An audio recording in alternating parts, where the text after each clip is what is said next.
नमस्कार दोस्तों, मैं हूं रवीन और स्वागत है आप सभी के आपके अपने ही परिवार रवीन की पाठशाला पे। दोस्तों, आज की इस वीडियो में शुरुआत करेंगे मैथ्स का। जो मैथ्स आपके एग्जाम एसएससी एमटीएस के लिए, दिल्ली पुलिस के लिए और अदर कॉम्पिटिटिव एग्जाम के लिए भी काफी सफिशिएंट रहेगा, क्योंकि ये सारे प्रश्न आपका किसी न किसी एग्जाम में पूछा गया है और लेटेस्ट पैटर्न पे है। तो ज्यादा टाइम को नहीं गवाते हुए चलिए शुरुआत करते क्वेश्चन से। जो भी बात होगा बीच बीच में इंपॉर्टेंट बात करते रहेंगे। तो पहला क्वेश्चन जो आपके सामने लिखा गया है, एक वस्तु के अंकित मूल्य एवं क्रय मूल्य का अनुपात दिया गया है 5:4, और यदि उस वस्तु को बेचने पर जो प्राप्त लाभ है वह 12.5% है, तो छूट प्रतिशत क्या है। देखिए, डिस्काउंट परसेंट निकालने के लिए आपके पास जो है सो एमआरपी होना चाहिए, और एमआरपी के साथ साथ सेलिंग प्राइस भी होना चाहिए, तभी तो पता चलेगा कि इसका एमआरपी कितना था और बेचे आप कितना में। लेकिन यहाँ पे आपको दिया जो गया है ना, वह दिया गया है एमआरपी के साथ अंकित मूल्य के साथ क्रय मूल्य का रेशियो, यानी कि एमआरपी का रेशियो दिया गया है कॉस्ट प्राइस के साथ। ये 5 अनुपात कितना में दिया गया है 4, लेकिन हमें सेलिंग प्राइस भी चाहिए, और यह भी दिया गया है कि जो प्राप्त लाभ है ना वह 12.5% है। मतलब इस वस्तु पे जो प्रॉफिट होगा, प्रॉफिट परसेंट वह 12.5% का प्रॉफिट है, तो उसको बेचेंगे कितना में। अब यहाँ समस्या ये निकलेगा कि सर ये तो अनुपात में है 5:4 में, 4 का हम 12.5% कैसे निकालेंगे, ये आपका समस्या आएगा। लेकिन घबराना नहीं, जब कोई चीज अनुपात में रहता है तो सेम चीज से गुना करके, सेम चीज से डिवाइड करके उसको छोटा बड़ा कर सकते हैं। तो यहाँ पे 12 करना पड़ेगा। तो ये 5 है तो इसको 50 बना लीजिए, और ये 4 है तो 40 बना लीजिए। इससे रेशियो पे कोई प्रभाव नहीं पड़ता है, क्योंकि फिर काटेंगे तो 5:4 ही आएगा। अब प्रॉफिट 12.5% का है, तो आप सोच के बताइए प्रॉफिट होता किस पे है। बोलेगा सर ये प्रॉफिट तो ऑलवेज कॉस्ट प्राइस पे होता है। तो 40 रुपया का सामान है, 12.5% का प्रॉफिट लेगा। 12.5% प्रॉफिट, इसका मतलब होता है 1/8। ये निकालने से आपको आ जाएगा कि 12.5% का मान 1/8 कैसे होता है। ऐसे रफ में आप निकालेंगे 12.5%, 12.5 दशमलव हटाएंगे तो 125 बटा में 10 देंगे, और परसेंटेज के बदला में आप 100 देंगे बटा में। ये काटेंगे तो आप 1/8 पाएंगे, यानी कि इसका वैल्यू 1/8 होता है। तो कहने का मतलब है कि प्रॉफिट आपको जो होगा ना वह 40 का 1/8 होगा। तो 40 का 1/8, 40 गुने 1/8 5 आ गया। इसका मतलब क्या हुआ कि 40 रुपए के समान है और 5 रुपए का फायदा लिए। इसका मतलब हुआ कि आपने इसको बेचा 45 रुपीज में। अब देखिए, अब आप डिस्काउंट आराम से निकाल पाएंगे। 50 रुपया के समान है, आप दे दिए किसी को 45 में, यानी कि आप जो डिस्काउंट दे रहे हैं वह डियर 5 रुपया का दे रहे हैं। तो 5% नहीं कहलाएगा। 5 रुपया का डिस्काउंट जो आप दे रहे हैं वह दे रहे हैं आप ₹50 पे। ये याद रखें, क्योंकि डिस्काउंट ऑलवेज एमआरपी पे ही मिलता है। और गुने कर देंगे 100, ताकि ये परसेंटेज में हो जाएगा कन्वर्ट। ये रुपीज का है, 50 के पहाड़ा में 2 और फाइनली 5 दूना 10%, यानी कि 10% का डिस्काउंट मिला, जो कि इस ऑप्शन में दिया गया है। उम्मीद है बात क्लियर होगा। चलिए तो बढ़ते हैं अगले प्रश्न की तरफ, और अगला प्रश्न ये रहा आपके सामने। तो इजी प्रश्न, घनाभ की प्रश्न दिया गया है। क्या लिखा गया है, एक घनाभ की लंबाई, चौड़ाई एवं ऊंचाई क्रमशः 5, 2 और 4 सेंटीमीटर दिया गया है। घनाभ का संपूर्ण पृष्ठीय क्षेत्रफल निकालना है। सबको पता है कि घनाभ का जो पृष्ठीय क्षेत्रफल होता है उसका फॉर्मूला 2 × LB + BH + HL होता है। अगर आपको फॉर्मूला याद न रहेगा तो उसका मैं ट्रिक बताऊंगा, लेकिन लिखने का स्टाइल आपका सेम होना चाहिए। मतलब पहले आप L को लिखेंगे L = 5, उसके बाद आप B को लिखेंगे B = 2, और उसके बाद आप H को लिखेंगे, हाइट को लिखेंगे 4। सब सेंटीमीटर में, तो बार सेंटीमीटर लिखना जरूरी नहीं है। क्षेत्रफल बराबर टोटल सरफेस एरिया, क्योंकि यहाँ संपूर्ण पृष्ठीय क्षेत्रफल की बात क्या है, यानी कि टोटल सरफेस एरिया। फार्मूला कैसे लिखेंगे, ऐसे लिखेंगे, ट्रिक लगाइए। फार्मूला लिखने का स्टाइल, LBH आप जब लिखेंगे तो पहले आप L और B को लेंगे, यानी कि LB प्लस, उसके बाद आप B और H को लेंगे, दूसरा बार में आप B और H को लेंगे, यानी कि आप बोलेंगे BH प्लस, तीसरा बार में आप H और L को, लास्ट और फर्स्ट को लेंगे, HL या LH बोलिए। ये आपका फॉर्मूला हो गया, उम्मीद है याद हो गया होगा। बस अगर आपको इतना बात पता है तो कुछ भी फॉर्मूला लिखने का जरूरत नहीं है, पहले दोनों को मल्टीप्लाई कीजिए। ये दो तो आप मल्टीप्लाई में लिखे ही, दोनों को मल्टीप्लाई में लिखिए, 5 दूना 10 और इस ब्रैकेट में रखेंगे प्लस, उसके बाद 2 को 4 से मल्टीप्लाई करेंगे 8 और फाइनली लास्ट को फर्स्ट से मल्टीप्लाई करेंगे 20, ब्रैकेट बंद। 2 गुने 10 8 18 और 20 38 और मल्टीप्लाई करने पर आएगा आपको 76 सेंटीमीटर स्क्वायर यानी कि वर्ग सेंटीमीटर। हो गया, कोई दिक्कत नहीं। चलिए, अगर कोई दिक्कत होगा तो हमें कमेंट में आप बता दीजिएगा। अब देखिए इस प्रश्न को लिखा गया है कि इतना का मान ज्ञात कीजिए। यह बोडमास के रूल पे बनेगा। बोडमास आपको पता ही है कि करना क्या होता है, ब्रैकेट वाला ये काम करना होता है। पहले जो ब्रैकेट के अंदर होता है, अगर ब्रैकेट के अंदर में पहले का है तो पहले का वाला गुना, का गुना भाग जोड़ घटाव रहे तो का गुना पहले क्रिया, उसके बाद भाग का क्रिया, उसके बाद गुना क्रिया, उसके बाद जोड़ घटाव किसी का भी कर सकते हैं। तो यहाँ पे ये ब्रैकेट दिया गया तो इसका भी एक आप आंसर निकाल लीजिए। जब इसका आप आंसर निकालेंगे तो 18 दूना 36, क्योंकि पहले गुना करेंगे, इसमें गुना और माइनस है तो पहला काम है गुना की करना है। 18 दूना 36, 36 में से 4 गया 32, यानी कि डिवाइड यहाँ पे आ जाएगा आपको 32। अब डिवाइड है, का है, मल्टीप्लाई है, जोड़ है, तो पहले का वाला क्या करते हैं गुना, यानी कि 3 का 4, तो 3 का 4 होता है 12, यानी कि सबके मतलब में आप लिख सकते हैं यहां तक 12। अब इसको एक लाइन में लिखिए, लिखने का स्टाइल आपका ये होना चाहिए। देखिए 90 गुने 3 डिवाइड 9 है तो इसको आप 3/9 लिख लीजिए, समझने में काफी आसान होगा और सोल्यूशन करने में भी। प्लस 4 डिवाइड 2 है, डिवाइड 2 गुने यहां तक आपने 12 निकाला है तो 12 गुने 8 डिवाइड 32 है तो 8/32, इतना करेंगे और आंसर आपके सामने रहेगा। कटकुट करके काट लेंगे आप, 9 के पहाड़ा में 9 दहाई 90 और ये कटेगा क्या, 2 के पहाड़ा में 2 छक 12 और भी कटेगा क्या, 4 के पहाड़ा में 4 अठे 32 और यह 8 से 8 कैंसिल हो जाएगा। इधर आपको पास सिर्फ 6 बचेगा, यानी कि 10 तिहाई हो जाएगा 30 प्लस 6 बराबर 36, जो कि ऑप्शन 3 में दिया गया है। यानी कि ज्यादा भाग देकर आपको डरना नहीं है, भाग वाला को बटा में कर दिए, शांति दिमाग से बनाइए, आंसर करेक्ट निकलेगा आपको। ठीक है, तो चलिए बढ़ते हैं अगले प्रश्न की तरफ। और अगला प्रश्न ये रहा आपके सामने, क्या लिखा गया है, एक मिश्रण में दूध एवं पानी का अनुपात 4:3 है। यदि उसमें 2 लीटर पानी मिलाया जाता है तो दूध एवं पानी का अनुपात 8:7 हो जाता है। तो परिणामी मिश्रण की मात्रा आपको बताना है। सो इजी प्रश्न है, रेशियो मेथड से बनाएगा और ज्यादा आसान लगेगा आपको। करना क्या होता है कि मिल्क और वाटर लिखिए, ये शुरुआत का जो रेशियो है वह 4:3 है और जब इसमें हम पानी मिला देते हैं तब रेशियो 8:7 हो जाता है।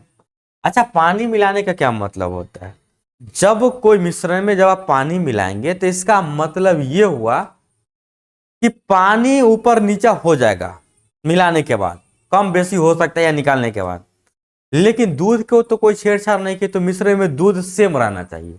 इसका मतलब ये हुआ कि यहाँ पे मिल्क को कर लेंगे समान, मिल्क को समान करेंगे तो यह 4 और 8 है तो इसको मतलब 2 से मल्टीप्लाई कर ले ताकि 8 बन जाएगा। 2 से मल्टीप्लाई इसमें नहीं करेंगे, इसमें करने के साथ साथ इसमें भी करना पड़ेगा, यानी कि जो नया रेशियो आया आपका ऊपर वाला का 4 दूना 8 और 3 दूना 6, ये आपका न्यू रेशियो आया। इसको भी काट के 4:3 ही आएगा। करते क्या है कि सबको देखते हुए यदि आप x लगा के मान लेते तो और बेटर रहेगा, क्योंकि रेशियो में रहता है तो इसको परफेक्ट बनाने के लिए x लगा लीजिए, लगा लिए x, 8x 6x 8x 7x। अब देखिए 2 लीटर हम पानी मिला रहे हैं तो सोचिए पहले पानी था 6x अब पानी हो गया 7x, पानी बढ़ कितना गया, तो बोलेंगे सर x पानी बढ़ गया, लेकिन रियली में 2 लीटर बढ़ गया है। x का मान कितना बढ़ गया, 2 लीटर। लेकिन आपको परिणामी मिश्रण की मात्रा क्या है, तो जो परिणामी मिश्रण है यही परिणामी है, क्योंकि लास्ट में तो यही आया है। तो ये परिणामी मिश्रण है आपका। तो 8x मिल्क है और 7x वाटर है, दोनों को ऐड करेंगे तो 15x मिश्रण आएगा। यानी कि 15 गुने 2 करेंगे, क्योंकि x का मान 2 आया है, तो बराबर आ जाएगा 30 लीटर। यानी कि ऑप्शन बी करेक्ट। अगर इस सब बात आप जानते तो 2 से 3 लाइनें बना सकते हैं।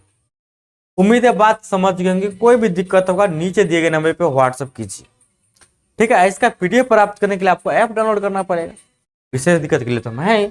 अगला प्रश्न ये रहा आपके सामने।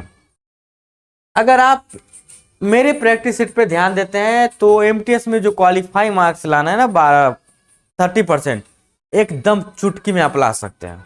अगर आपका कॉन्सेप्ट क्लियर नहीं भी है ना, बेसिक कॉन्सेप्ट मतलब आप कहीं ना भी पढ़े, तो यहाँ से आप क्वेश्चन के माध्यम से ही सीख जाएंगे। इतना तो हम आपकी गारंटी देंगे, लेकिन पढ़ेंगे तब। क्या लिखा गया है? 2 अंकों की सबसे बड़ी संख्या बताना है, जिसमें 6 एवं 5 से डिवाइड करेंगे तो प्रत्येक स्थिति में शेषफल 1 होना चाहिए। 6 और 5 से डिवाइड करना है, तो किसी संख्या में 6 और 5 दोनों से डिवाइड करना है।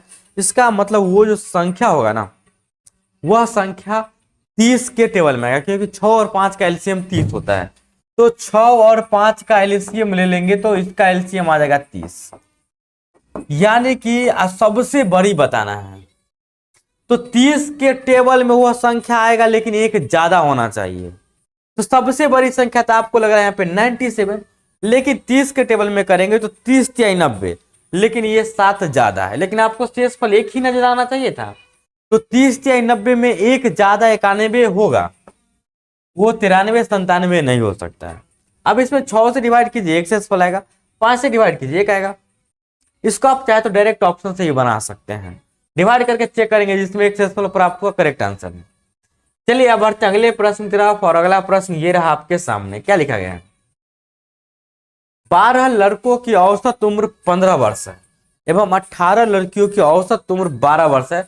लड़कों एवं लड़कियों का औसत उम्र बताना है, सभी को मिला के। तो यहाँ पे संख्या पहले पता कीजिए। देखिए यहाँ बॉयज लिखते हैं और ये गर्ल्स लिखने का स्टाइल।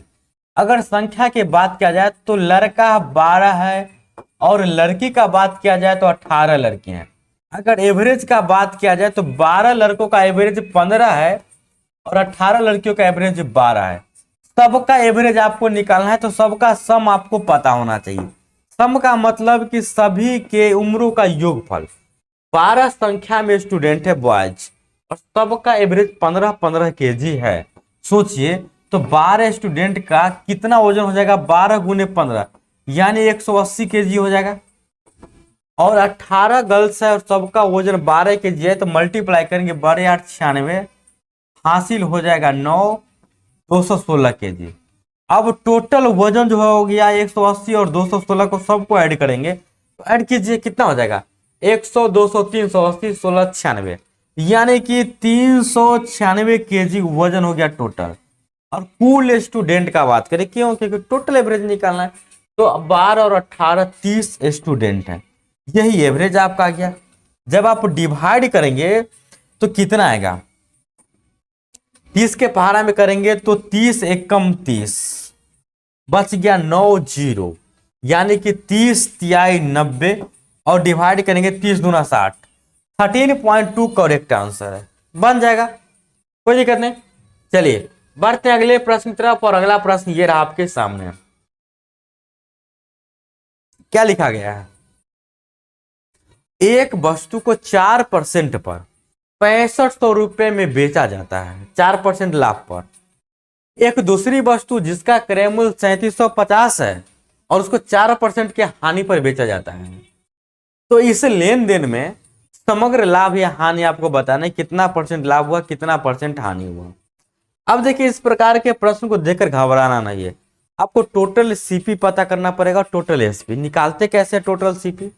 यहाँ पे पहला लाइन पड़ी, एक वस्तु को 4% के लाभ पर 6500 में बेचा गया, यानी कि यहाँ जो सेलिंग प्राइस है वह 6500 दिया गया है और यहाँ पे लाभ 4% का है, तो यहाँ पे आपको कॉस्ट प्राइस निकालना पड़ेगा।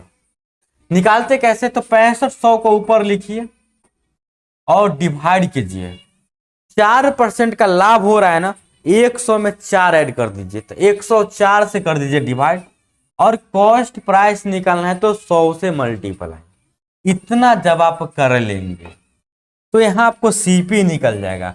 4 के पहाड़ा में 4 दूना 8 और ये बच गया 4 छक 24, 4 के पहाड़ा में 25, 26 के पहाड़ा में काटेगा क्या यह, 13 के पहाड़ा में काटेंगे, 13 दूना 26, 13 पच्चे 65 यानी कि 500, 2 से काटेंगे तो 250, मल्टीप्लाई करेंगे 25 पच्चे 625 पर 0 यानी कि 6250 कॉस्ट प्राइस आया। उसके बाद जो अगला कंडीशन है उसमें क्या दिया गया है, एक दूसरी वस्तु जिसका क्रयमूल्य ही दिया गया है, जिसका क्रयमूल्य दिया गया है 3750 को 4% के हानि पर बेचा जाता है। तो इस लेन देन में 3750 इसका कॉस्ट प्राइस है और बेचा जाता है 4% के हानि पर, तो यहां लिखिए 3750 एसपी निकालना होगा। 4% के हानि पर बेचेंगे, इसका मतलब है कि 100 के समान 96 में बेचना पड़ेगा। ये 100 सीपी होता है, तो यह सीपी है तो 100 से डिवाइड करेंगे। यहाँ पे सीपी को 100 मान के चलते हैं, यहाँ पे सीपी निकालना था इसलिए गुना किए हैं, और यहाँ पे सीपी दिया गया इसलिए डिवाइड किए हैं, और हमें चाहिए सेलिंग प्राइस। तो 4% का हानि होता है तो 96 में बेचेंगे, 100 में से 4 घटा लेंगे, काटेंगे 4 के पारा में 25 और 4 के पारा में 24, 25 के पारा में काटेंगे 25 से कम 25, 25 5 125 150, मल्टीप्लाई करेंगे 15 चौके 60 के 0 हासिल 6, 15 30 6 36 यानी कि 3600। ये सब चीज आप समझ गए। अब बस करना क्या है, इस सब को ऐड कीजिए, 6500 और 3600 कितना होता है, 65 और 35 हो जाता है 70 3 यानी कि 10,100। ये आ गया selling price 10,100 total selling price. और टोटल कॉस्ट प्राइस की बात करें तो 6250 में 3750 ऐड करेंगे, 6307 70 10,000 यानी कि 10,000 का होगा कॉस्ट प्राइस। अब 10,000 के सामान 10,100 में बेचेंगे तो लाभ होना चाहिए, तो लाभ होना चाहिए तो 1% का 4% हानि नहीं हो सकता है, हानि नहीं हो सकता है। अब सोचिए ना कि 10,000 पे अगर 100 का लाभ होगा तो 4% का लाभ कभी भी नहीं बनेगा। चाहे तो आप निकाल भी सकते हैं और मुझबान ही बना सकते हैं, डायरेक्ट आंसर 1% होगा। निकालते तो कैसे निकालते, 100 का लाभ हुआ और किस पर लाभ हुआ, तो कॉस्ट प्राइस पे लाभ होता है, तो 10,000 पे लाभ हुआ, और परसेंटेज में निकालना है तो 100 से गुना, डबल जीरो सही से काट के ऐसे काटते चलिए 1% आ जाएगा आंसर। उम्मीद है क्लियर होगा। जब इसमें आपको सीपी और एसपी निकालने आएगा, लॉस दे रहेगा प्रॉफिट दे रहेगा तब की बात कर।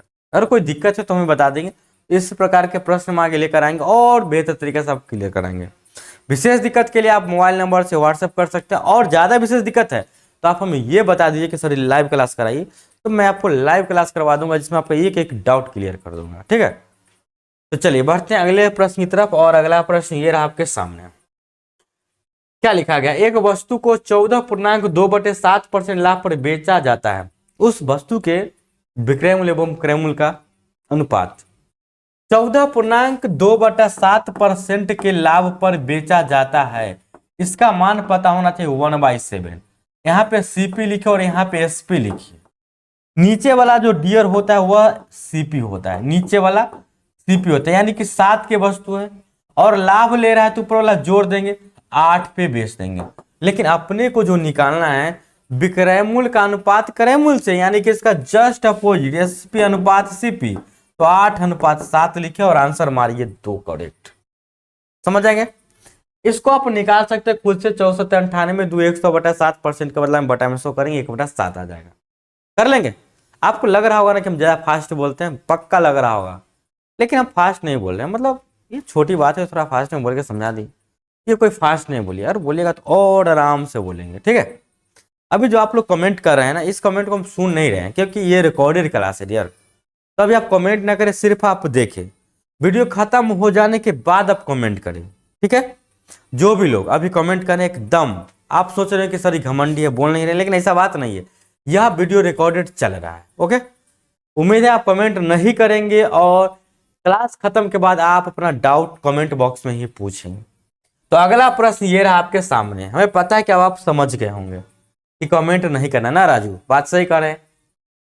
चलिए आइए नेक्स्ट, क्या लिखा गया है, यदि a बराबर 40/8 प्लस 8 प्लस 5 गुने 2 माइनस 4 प्लस 5 का 3 एवं 5 का 3 एवं b का मान दिया गया है, a माइनस बी बताना, यानी कि यहाँ पे a का ही मान निकालना पड़ेगा और b का ही मान निकालना पड़ेगा। अब a का मान कैसे निकालिएगा, देखिए कैसे निकलेगा। a बराबर, लिखने का स्टाइल करते क्या है, यहाँ पे सबसे पहले का वाला को निपटना है, तो जो डिवाइड में है ना उसको डिवाइड करते चलिए। 40 डिवाइड 8 है, तो आप क्या कीजिए, या तो आप 40/8 कर लीजिए या आप डायरेक्ट आंसर निकाल लेते। प्लस 5 गुने 2 लिखा गया है ना, डायरेक्ट आप 10 कर लीजिए। -4 प्लस 5 का 3 लिखा गया है, 5 का 3 तो मल्टीप्लाई कर लेंगे, 5 का 3 होता है 15। अब इसको एक लाइन में सोल्यूशन कीजिए, 40/8 5 आ जाएगा, 5 प्लस 10 माइनस 4 प्लस 15 कितना आ जाएगा, 10 और 5 15 और 15 प्लस 15 प्लस 15 30, 30 में से 4 गया तो हो जाएगा 26, यानी कि a का मान आ गया आपका 26। अब इसी प्रकार से b का मान आप निकाल लेंगे। b में लिखा गया है कि 24 डिवाइड 4 और ब्रैकेट में लिखा गया 4 प्लस 2, ब्रैकेट से बाहर आएगा तो 4 गुने 6 हो जाएगा ये, यानी कि इसमें जो डिवाइड करना है ना ये टोटल से करना है, ये टोटल से डिवाइड करना है, ध्यान में रखेंगे ये टोटल से डिवाइड करना है आपको।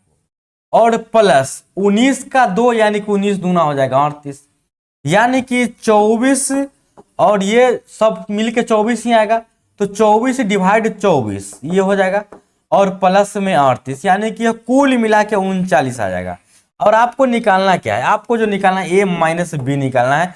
a का मान 26 में से 39 घटाएंगे तो बोल सकते हैं ना कि -13 आएगा, क्योंकि छोटा में से बड़ा घटा रहे हैं। उम्मीद है बात क्लियर होगा। तो चलिए बढ़ते हैं अगले प्रश्न की तरफ, और अगला प्रश्न ये रहा आपके सामने, क्या लिखा गया है। प्रश्न जो लिखा गया है वह लिखा गया है कि एक थैले में 2 रुपया, 1 रुपया एवं 50 पैसे के सिक्कों की संख्या है और संगत अनुपात 3:4:5 दिया गया है, और यदि थैले में कुल धनराशि 250 रुपया है, उसमें 1 रुपया कितना सिक्का है। सो इजी प्रश्न, घबराइए नहीं, बहुत आसान है, जितना यह प्रश्न पढ़ने उससे सबसे आसान है। ये सिंप्लीफिकेशन के क्वेश्चन से भी आसान क्वेश्चन है, इसमें फंसने का कोई उम्मीद नहीं है, ठीक ना। थोड़ा सा भी आप गड़बड़ी नहीं कर सकते, इसमें एकदम इजी सवाल है, क्या बताएं आपको। देखिए लिखने का स्टाइल पकड़ेंगे कैसे, एक 250 रुपया है तो याद रखेंगे वो सिक्का का जो भी मान आएगा सबको रुपया में रखिए, अच्छा रहेगा। 2 रुपया का सिक्का है ₹2 लिखिए, 1 रुपया का सिक्का है ₹1 लिखिए, और 50 पैसा का सिक्का है तो ½ रुपया हुआ 8 आना, इसको हम ₹1/2 कर सकते हैं, कोई दिक्कत नहीं। सिक्का के संख्या का संगत अनुपात दिया गया है, तो अनुपात में जब संख्या रहेगा ना x लगा के मानिए ज्यादा बेटर रहेगा। अगर आप x लगा के मानते हैं तो भी ठीक है, नहीं मानते तो भी ठीक है, सब में बनेगा। तो यह बोला गया है ना कि इसका अनुपात है 3:4:5। अगर आप चाहे तो x लगा लेंगे तो और बेटर रहेगा कि यह एक सिक्का या एक सिक्का। अब हम वैल्यू की बात करते हैं। अगर वैल्यू का बात किया जाए तो सोचिए 2 रुपया के 3x सिक्का है आपके पास, यानी कि 2×6 रुपया है आपके पास, रुपीज कितना है 6। आप अगर x नहीं भी लगाते तो भी बन जाता आसान तरीका से, ठीक है ना। x लगा लिए फिर भी दिक्कत ना होगा, लेकिन हम बिना x का एक बार मान के बताए थे ताकि आपको और ज्यादा आसान लगने लगे आया। तो बोलिए आप, अगर ₹2 है और सिक्का 3 है, यानी कि वैल्यू आपको ₹6 आएगा। ₹1 है और सिक्का की संख्या 4 है, यानी कि ₹4 आएगा। और सिक्का 8 है, 50 पैसा का, और 5 सिक्का तो 2.5 रुपया आपके पास होगा। 2.5 रुपया का मतलब 5/2 रुपया होगा, यानी कि 2.5 भी आप लिख सकते हैं रुपया में। अब यहाँ पे कंपेयर करने का बात आता है। कंपेयर करने का बात क्या करते हैं कि टोटल रुपया 250, टोटल रुपया 250, लेकिन अपने अनुसार जो वैल्यू आया है टोटल रुपया जोड़ेंगे 6 4 10 और 2.5, यानी कि 12.5 आया है। लेकिन हमें क्या निकालना है, 1 रुपया की सिक्का की संख्या, 1 रुपया सिक्का की संख्या 4 है, मल्टीप्लाई 4 से। देखिए अब दशमलव हटाएंगे तो आपको हटाने आना चाहिए, नहीं तो गलती कर लेंगे। दशमलव हटाएंगे नीचे से तो ऊपर देंगे 0, 1 हटाएंगे, 1 दशमलव के बाद 1 अंक है तो 1 0, 1 पर 0 देंगे। काट लीजिए ना अब आप। 125 के पहाड़ा में 250 दो मरतबे, 2 दहाई के 20 चौका होता है 80। किसको ये बात पता नहीं है, यानी कि option 4 correct, D correct. ABCD में जाएंगे तो उम्मीद है क्लियर है। चलिए बढ़ते हैं अगले प्रश्न की तरफ, और अगला प्रश्न ये रहा आपके सामने। चक्रवृद्धि ब्याज का क्वेश्चन है, दिमाग देखकर चकरा जाएगा, लेकिन ऐसा मेथड बताएंगे आपको और ऐसा कंसेप्ट देंगे कि अब ऐसे प्रश्न देखने के बाद आपको दिमाग बिल्कुल नहीं चकराएगा। बहुत इजी प्रश्न, ये पिछला प्रश्न से भी अधिक इजी है। क्या लिखा गया है, एक निश्चित धनराशि वार्षिक रूप से संयोजित चक्रवृद्धि ब्याज पर पहले वर्ष के अंत में रुपया 750 एवं दूसरे वर्ष के अंत में 900 रुपया हो जाता है, तो मूलधन बताना है। ये जो काट के लिखा गया 750, इसका मतलब ये नहीं समझिए कि सर डाटा गलती है, डाटा किताब में गलत था, इसको मैंने अपने हिसाब से सही किया है, ठीक ना, ऑप्शन के अनुसार से कि ये सही कैसे होना चाहिए इसको। तो कहने का मतलब है कि मान लेते हैं कि प्रिंसिपल है ये यहाँ पे, अगला साल जो ये पैसा है 750 हो जाता है प्रिंसिपल से, और 750 के बाद यह पैसा 900 रुपया हो जाता है। अच्छा पैसा हम बोलते हैं रुपया ही बोल देते ना, मतलब पहले प्रिंसिपल था, अब 750 हो गया, अब 900 हो गया। तो करना क्या है आपको, आप प्रत्येक साल का ही बात है यह, 1 साल के अंत में और यह 2 साल के अंत में, यानी कि यहां से लेकर यहां तक का जो समय है वह 1 वर्ष का है, और यहां से लेकर यहां तक का जो सफर है वह भी 1 वर्ष का ही सफर है। यह कंडीशन फॉलो है, सेम सफर होना चाहिए। अब आपको यदि हम बोले डियर, थोड़ा कंसेप्ट समझिए कि यह डियर 5 लिखा गया है और यह 6 आ गया है, और हमें आप ये बताइए कि 5 में हम कितना से मल्टीप्लाई करेंगे तो 6 आ गया होगा। तो बोलेगा सर ये 5 में कितना से मल्टीप्लाई करेंगे, 5 में यदि आप 6/5 से मल्टीप्लाई करेंगे तो ही जाके यह 5 से 5 कटेगा तो 6 आएगा। अभी 6/5 आया कहां से, अगला वाला को ऊपर रखिए, पहला वाला को पीछे रखिए, तो 5 को 6/5 से मल्टीप्लाई करेंगे तो 6 आ जाएगा। यानी कि इसमें देखिए ऊपर में आपको रखना है 900, ऊपर में आपको रखना है 900 और नीचे लिखना है 750। ये से मल्टी देखिए 750 को 900/750 से मल्टीप्लाई करेंगे बढ़ जाएगा 900, यानी कि इतना गुना यह बढ़ रहा है आगे की तरफ। इसको काटेंगे ऐसे, 15 छक्का 90, 15 पचे 75, यानी कि 6/5 से मल्टीप्लाई हुआ। आप कहेगा सर जी आप तो गजब कर दिए, वहां भी आप 6/5 समझाए, यहाँ भी 6/5 आ गया, बाई चांस आ गया, आपको हम कुछ भी समझा सकते थे, ठीक ना। ये 6/5 आ गया, तो आगे बढ़ने के लिए 6/5 करना है, लेकिन हमें 750 से पीछे ना जाना है जी, तो हम 6/5 से मल्टीप्लाई नहीं करेंगे, आगे जाएंगे तो 6/5 से। अगर हम पीछे चले तो इसको मल्टीप्लाई जो करना पड़ेगा यह उल्टा करना पड़ेगा 5/6 से, यानी किसको मल्टीप्लाई करना होगा, 750 को मल्टीप्लाई करना पड़ेगा 6/5 के उल्टा 5/6 से, और आपका प्रिंसिपल आ जाएगा ऑटोमेटिक। काट दीजिए, काटने आपको आता है कि नहीं आता है, काटेंगे तो 6 के पहाड़ा में 6 दूना 12, सॉरी 6 एक कम 6 बच गया 1 5, 6 दूना 12, 6 पचे 20, 125 पचे 625, यानी कि प्रिंसिपल जो आपका है 625 होगा। करेक्ट आंसर ऑप्शन बी, यानी कि 2 करेक्ट बन जाएगा, कोई दिक्कत नहीं। चलिए तो बढ़ते हैं अगले प्रश्न की तरफ, और अगला प्रश्न ये है, क्या लिखा गया है, सो इजी प्रश्न। अब ये मत कहे कि सर आप इजी जी ला रहे हैं ना इसीलिए इजी जी बोल रहे हैं, नहीं, प्रश्न जो है सब लेटेस्ट एग्जाम में आपका पूछा गया, 19, 20, 21, 22 के सेशन में पूछा गया। ये सब इजी प्रश्न लाते नहीं है, इजी मेथड ढूंढते हैं ताकि आपको हम समझाने में आसान हो और आप समझ भी जाए। कोई भी प्रश्न मैथ्स का ज्यादा इजी नहीं होता है, जो एसएससी और में पूछा जाता है बहुत कम इजी होता है, बशर्ते बनाने का जो तरीका रहता है वो उसको इजी बना देता है। तो मैं आपको जो भी तरीका बता रहा हूँ एकदम लेटेस्ट और मस्त तरीका, जिससे आप अच्छी तरीका समझ पाए और बना पाए। अब 49 से 125 तक की सभी प्राकृतिक संख्याएं का औसत निकालना है। प्राकृतिक संख्या है तो 49 है, 49 के बाद 50 होगा, उसके बाद 51 होगा, और इसी प्रकार से चलते चलते डियर 125 तक आएगा, और इस सब का निकालना है एवरेज। हाँ, आपको एक बात पता है ना कि क्लास लाइव नहीं चल रहा है और रिकॉर्डेड चल रहा है, इसीलिए कमेंट करना बंद कीजिए। कमेंट अभी नहीं कीजिए, हम नहीं सुन पाएंगे ना। तो आप कहेंगे सर घमंडी हैं, कमेंट का आंसर नहीं कर रहे हैं, जवाब नहीं दे रहे हैं, कैसे बोल रहे हैं, मतलब रंग बिरंगी आप बात बोले, गलत बात। मैं अभी रिकॉर्डेड क्लास पढ़ा रहा हूँ, रिकॉर्डेड क्लास चल रहा है या लाइव क्लास नहीं है, ध्यान देंगे। आपको जो भी पूछ रहे हैं नीचे दिए गए नंबर पे व्हाट्सएप कीजिए या कमेंट बॉक्स में भी आप पूछ सकते हैं। विशेष के लिए आप कॉल कर लेंगे या आप सिचुएशन बता देंगे व्हाट्सएप पे, उसके अनुसार से मैं ही आपको कॉल कर लूंगा, ठीक है। तो 49, 50, 51 से 125 तक जाना है और उसका निकालना एवरेज। आप सभी को पता होना चाहिए कि जब प्रत्येक संख्या के बीच में एचसीएम का डिफरेंट हो तो एवरेज निकालने के लिए ज्यादा दिमाग नहीं लगाते हुए फर्स्ट प्लस में लास्ट कीजिए और डिवाइड कीजिए 2 से। इस सबको ऐड कीजिए। अब ऐड करके 2 से डिवाइड करने का कोई जरूरत नहीं है, छोटा सा काम कीजिए, सिर्फ इकाइयों को ऐड कीजिए। 5 और 9 14। जब 14 को आप डिवाइड करेंगे 2 से तो आना चाहिए शुरुआत में 7। अब अगर 7 आना चाहिए तो 7 आने वाला यदि एक ही ऑप्शन है तो डायरेक्ट आप बोल सकते हैं 87। अब विश्वास नहीं तो सबको ऐड करके 2 से डिवाइड कीजिए, 87 ही आएगा। उम्मीद है बात क्लियर होगा। तो चलिए बढ़ते हैं अगले प्रश्न की तरफ, और अगला प्रश्न ये रहा आपके सामने। ए अनुपात बी दिया गया है और बी माइनस ए 28 दिया गया है, तो बी प्लस ए का मान ज्ञात करना है। घबराइए मत, सो इजी प्रश्न, ऑलवेज मैं यही बोलूंगा, सो इजी प्रश्न।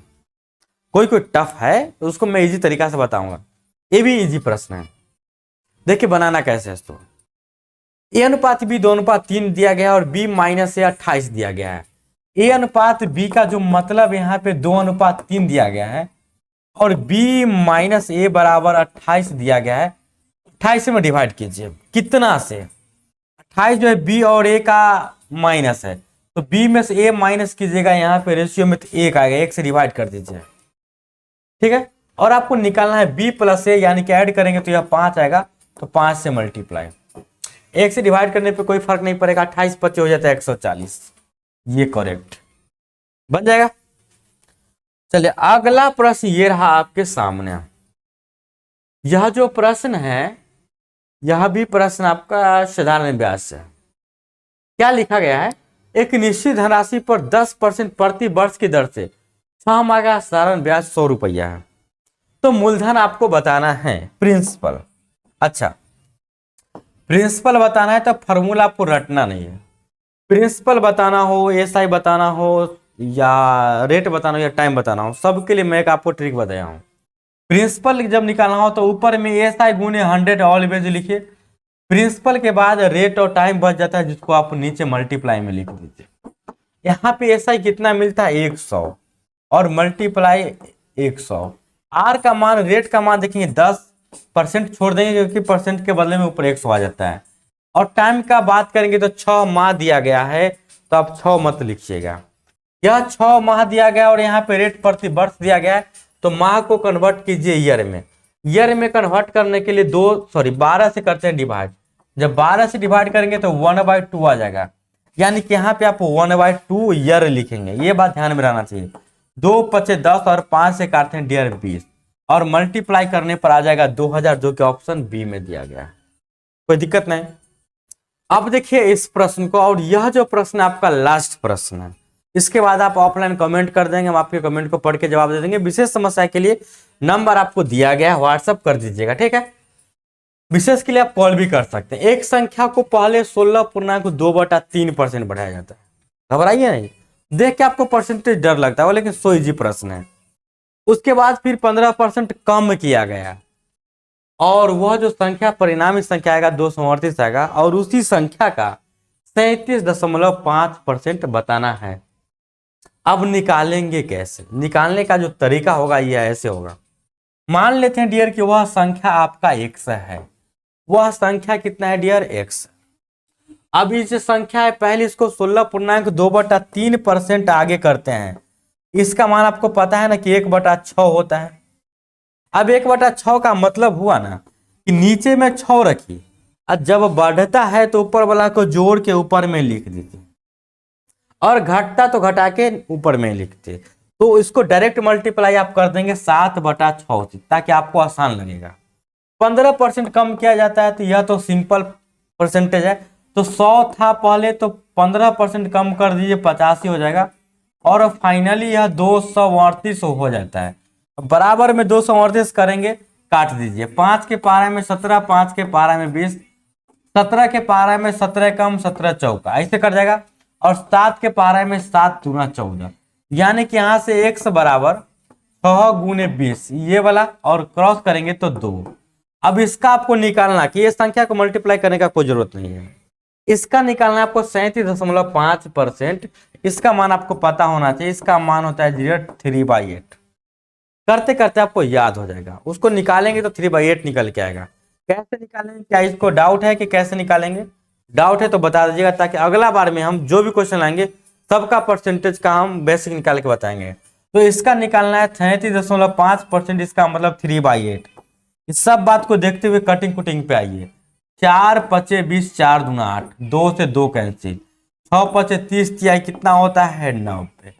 90 आ जाएगा, यानी कि आपका जो आंसर आया वह 90 correct answer, option D correct. क्या कोई दिक्कत हुआ आपको ये सारे प्रश्न को करने में, हाँ या ना? जो भी दिक्कत होगा ऑफलाइन कमेंट में करेंगे।